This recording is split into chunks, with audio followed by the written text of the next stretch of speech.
Hello, everybody. My name is Richard Vigorelli, and this is Vigorelli Institute. Now, this is something that I have been kind of kicking around in my head since last week, maybe before, and um, I kind of want to explore this, okay? This is an alternate history of the American Civil War, as history calls it. I prefer to call it the Southern Revolt, but that's me. It's a little bit more accurate. But anyhow, now I do want to preface this by saying, no, I am not a Southern cause sympathizer. I do not support forced labor of any kind. And it would have actually been very, very bad for everyone involved if the rebellion had been successful, which we'll look at, okay? But let's take a look at the start of the war, what everybody has going for them here, okay? Hopefully you're kind of a fan of history and alternate history. Let's dive in. All right, so there were a lot of things that went into the causes of the war. There were territory issues. There were political differences going much more than just labor practices. There were also cultural differences going beyond labor practices. The North thought that Southerners were idiots, and the South thought the Northerners were pompous windbags. What it evolved into was this. This was not the original cause. This became the big banner as the inevitable war came forward. Okay? So we're going to come into the 1860s. We're just going to say that pretty much all of history going up to the start of the war is exactly the same. And that means they get to keep they get to keep everything that we have right here that existed in our timeline. Okay? So the North has a very clear population advantage. I believe I've seen numbers anywhere from 2 to 3 times as high as the South. Except most of the North is seated in cities. Okay? They have farms, but it's nothing compared to the South. Okay? Now, in The Art of War by Sun Tzu and by Machiavelli, both authors do state that you want your fighting population to come from the country. They should be farmers. They should be miners. They should live out in the middle of nowhere because they are accustomed to hardship. They are accustomed to living in terrible conditions. They can handle it. Okay? Whereas city boys really can't. Sorry, guys. I hate to tell you. Okay? You know, assuming your city is actually worth living in.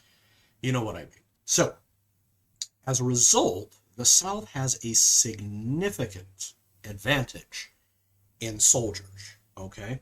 I believe one guy wrote, yeah, the North has us on population, but one of our guys is worth 5 of theirs. Okay? Fair enough. Okay? Now, the North has an industry advantage, which, since we're moving into the modern era, knee deep in the modern era, I should say, that is actually what this time period is called. It's also the early industrial era. So, hand-to-hand combat isn't necessarily going to be important here. Okay? So, these guys can build weapons, machines. They can do stuff so that their population can migrate away and everything still functions. You know, I can train a kid to run the machine. I can have my wife run the machine while I go get my stick and head out. Okay? Meanwhile, the South has a food production advantage. Okay? And they also have a farm advantage by extension. Well, this is more of an extension of this. Sorry. Okay? Not only that, the South, and we're going to come down into here, okay, freemen might be called up into service, which means if they're off in enemy territory, they're not tending, okay? So that manpower, so that home manpower disappears. Yes, we can extend it to the non-combative populace, okay? Or I can just make somebody do it for me, and then I just have to keep an eye on them. There's a problem with that. We'll get to that, okay? You see, these guys right here, starts with an S, they don't necessarily like doing that job. So what's going to happen is they are going to eventually say, no, I don't want to. Okay? All they have to do is wait for enough of their masters to not be there anymore for whatever reason. Okay? And then they rebel. This drove Rome crazy on numerous occasions. Okay? Same thing did happen in the South. Okay? Now, the North, yes, has more ports than the South does, but the South has more warm water ports. Okay?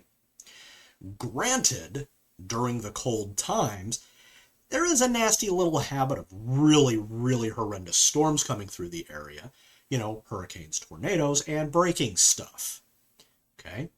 So that's kind of why I mark these as about the same. Okay?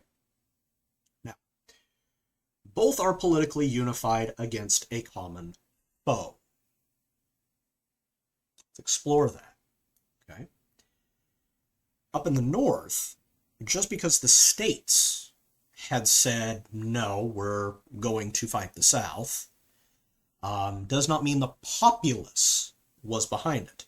There were actually several riots, BT dubs, in New York. The worst of which was called the 5 Points Riots. That is depicted in the Gangs of New York, because there was a movement up north called the Native Americans.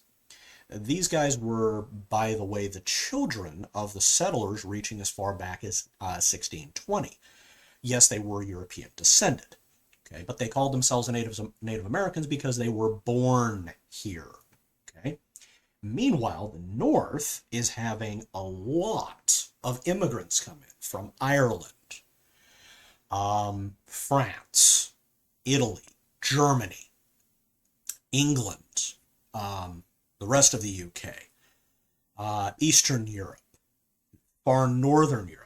Having all of these people move in, they weren't welcomed there. So some of them said, well, nuts to you, and they moved south, okay?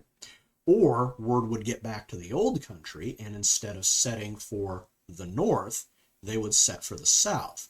They would arrive in Charleston, Savannah, Raleigh, other coastal cities, and start setting up shop there. Some of them would then enlist into the army and start to bolster manpower. Whereas up north, yes, they had enlisted guys, but they had a significant amount of conscription. Okay? Conscription, by the way, is when the government comes over to you and says, hi, we're at war. Here's a rifle. Come with us. And by the way, if you say no, we'll throw you in the stockade and maybe do other stuff to you. Okay, so you don't have a choice. It is a legal responsibility. Here in the States, we call that the draft. Now, all men, according to the law, all 18-year-old and older males must be registered for the draft. Now, the draft hasn't been enacted since the 1970s. That could change one day. Okay, and conscription has come through the U.S. on numerous occasions. The Southern Revolt was one of those such occasions. Okay, now the South did have conscription, but not nearly as extensive as the North. It was mostly enlistment. Okay, which means they wanted to fight. Okay, enlistment is when you walk up and say, hi, I want to go play. And they say, okay, come on in. Okay, now the North had a railroad advantage. They had more extensive railroads, they had more complex railroads, which means they had multiple routes to the same area. So if any one of them was compromised for whatever reason, we just reroute, not a big deal, okay? Which means they can move troops and supplies quickly. The South, on the other hand, did not, they had railroads, but there wasn't a lot of them, okay? They were very direct, and like the line from Savannah to Atlanta, there was only one option. You went in and that was it. So when the North would come across these, they just break them and shut off the supply lines, okay? And reduce supply lines to mule and ox cart, which doesn't go very well because those are easy to raid and you can only do so much, okay? That being said, a significant portion of the South is hidden in forests, swamps, and mountains, okay? By the way, on the southern East Coast at this time, yellow fever was kind of a problem. Yeah, lots of epidemics of it. They also had malaria there too, so that's bad, okay? And, you know, if you're from, say, Iowa, you pop down to Georgia, Alabama, you catch that illness, bye-bye, you're done. So you will lose more men being in a foreign land with foreign diseases than you ever will in battle, okay? That gives a slight, very slight advantage to the South, but they're a victim to it too. They just know how to kind of sort of resist it, okay? That's why I mark this in yellow, so it's kind of neutral, okay? Now, an employee will work for you as long as he believes you have shared interests, or, you know, it's his only option. But the moment interests of the employer move against the interests of the employee will leave, okay? A slave doesn't have that option. Okay? They're stuck until they have enough to rebel, okay? Now, the North was legally unified, okay? That means all associated states in the Union were operating together. They had a central command structure, and typically speaking, you know, the subordinates listened. Not always, but more so, okay? Whereas in the South, they were called the Confederacy. The North was a federation, the South was a confederation, which a confederation is really only one or two steps above an alliance, okay? You're a little bit more tied together. You can share stuff more willingly, but you don't necessarily have to do what the other one says, okay? And we'll get to that later as to the impact of that, okay? Now, the North can make stuff, okay? They can make it to order, okay? They can hold on to their resources because they're wood, iron, stone, etc. Not that big of a deal. And they can just keep running stuff, okay? But the South dominates two very powerful cash crops, cotton and tobacco, which the entire world loved, okay? And they could easily ship it through their ports, okay? So with this, the South has a potential trade strength because they've got warm water ports and they can just flood the market with their stuff, okay? So as a result of this, the North has basically no cotton farms. They've got a few tobacco farms up in like Maryland, but Maryland's quasi-loyal, okay? So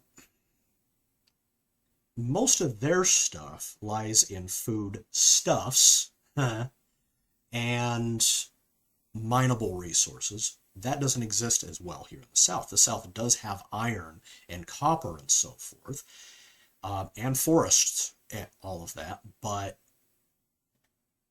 the cotton's where the money is.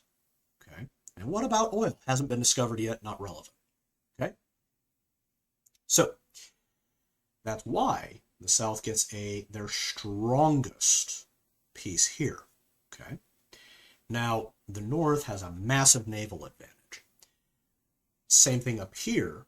The North is significantly more maritime than the South is. The South has a navy, kind of, sort of, but most of it, they're actually based out of, like, New York, Massachusetts, and stuff like that, and they just kind of pop down and futz around and all of that. War breaks out, and, well, they leave. So the South is lacking significantly in merchant navy, resource navy, like fishing trawlers and that, and they're also lacking in a military navy. I think they've got 3 ships at the start of the war, but they have an advantage. And you can thank the Carolinas for this. You can also thank Georgia for this. They got a history of piracy. And by the way, just as an aside, what is this? Oh, I'm looking for that. Okay. The North, in the United States Constitution, it actually does say that in time of war, if you have a boat of any kind, whether or not it's, a bass boat or an ocean liner, you can actually apply for a script of marque and become a pirate. Yeah. Oh, anyway, moving on. So they could easily take over the Southern Merchant Marines, take over their ships, and build up their trade network. Okay.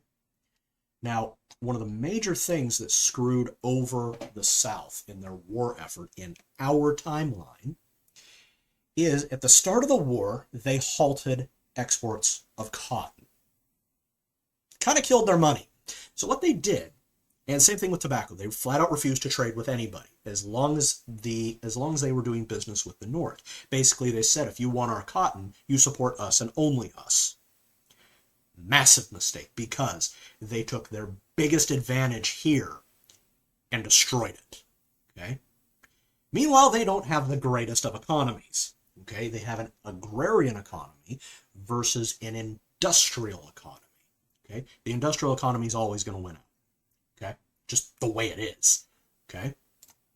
Because more work goes into that. Okay? So, in this timeline, the South keeps trade lines open. Big deal. Okay? So what this will do, okay, is, and this is going to be the first departure, okay? What this will do is this will have money coming in, okay? As money comes in, they gain a little bit of sympathy. They gain the ability to buy ships from a neutral nation, thus augmenting their fleet. Then all they need is sailors. Sure, England might be able to spare 1 or 2,000. Okay. So, as a result, the Navy gets augmented and trade continues. That also means that the war effort will move much more to sea. Okay? So, the North will have to do more to prevent trade from happening, and this might draw neutral nations into the war. Okay? Now, it wouldn't necessarily be that the British, the French, the Holy Roman Empire. The Holy Roman Empire didn't exist at this point. The German states would necessarily declare open warfare on the North, but they might start supplying the South with resources. They might start supplying them with weapons, mercenaries. Okay? This could cause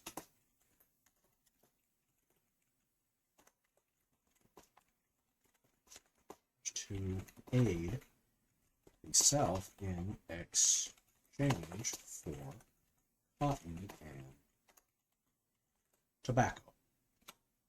Okay? That helps their war effort. So now, granted, mercenaries are not the greatest. Okay? In fact, I will take a conscripted soldier over a mercenary any day, because the mercenary is only there for, his loyalty goes as far as the gold. Okay?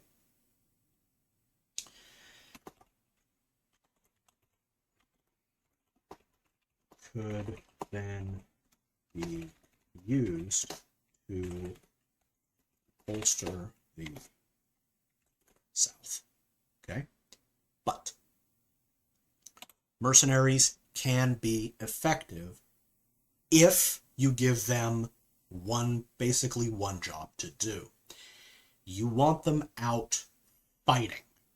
Okay? Their job is to do bad things. Let them do bad things. Tell them, have fun. Okay? So, this will then start to decrease the morale in the Union. Okay? Many prominent historical figures from the Union side were very concerned that the Union could not win the war, even though they had several advantages, as you see here, much more than the South. The South can attrit them because the South is in defense. Okay, typically, defensive posture is the weaker posture compared to the aggressive one. Okay, but the Union has to conquer and hold rebellious territory. That's not going to be easy. Okay. Now, I also do want to dispel a myth while we're here that not all of the South was 100% unified. There were several towns, even in Alabama, that were pro-Union, that they're going like, no, secession is done. They just got outvoted. Same thing here in Tennessee. Tennessee, for instance, won 2 to 3 major cities to stay with the Union. Then when the Union came in and said, hi, we're conscripting guys, they voted again and flipped sides. And the South went Tennessee went Confederate. Okay. Same thing started to happen in Missouri, but there was a lot of, shall we say, skullduggery, and Missouri stayed Union. Okay. It was not neutral. It did contribute troops to both sides. Same thing in Kentucky and Maryland. Okay. So as morale in the Union starts to drop, they're going to get fewer and fewer enlisted people coming in. They are also going to have issues with keeping the populace on their side. This is where this little riot problem comes into play. Okay. Now, in our history, like I said, the 5 Points riots in New York were pretty much the worst of them. There were others, but they weren't that bad. As they start seeing a manpower and resource shortage because guys are just not willing to fight, and the southern states are making inroads into Union territory, people are going to start rioting. They're also going to refuse to fight. They're going to say, I'm a non-combatant, I surrender. Okay? Graybacks walk right by them. Okay? So if there's no resistance, they save ammunition, they save energy, they save manpower, and they can go further with that. Okay? So I'm not going to get into battles or anything like that, but yes, it was definitely battles that cinched the Northern victory. Okay? The same thing would happen in the South. Okay? All the South has to do is get the Union off their back. Okay? That's it. That's all the Confederacy has to do. Once the Union says, we can't fight anymore, we're done, the war's over. Okay? And the country splits in half. So, we'll say that happens in 1863. War ends. Okay? Why 1863? Because there's by 1862, 1863, morale in the Union was falling apart. Okay. There were several battles that just happened to slide Union. Antietam did a lot. Shiloh did a lot. Shenandoah did a lot. Taking of a few ports in the South did a lot because it shut off trade. And one of the major things that bolstered Union morale was the Emancipation Proclamation, which was actually a political tool because it freed slaves in non-Union controlled areas. It didn't actually mean anything. In Union-controlled areas, the slaves were still enslaved. Their actual freedom would come later during Reconstruction when the amendment was passed that ended slavery in the U.S. Okay? So we'll say that the Union finally gives up in 1863 and the war ends. Now, the South.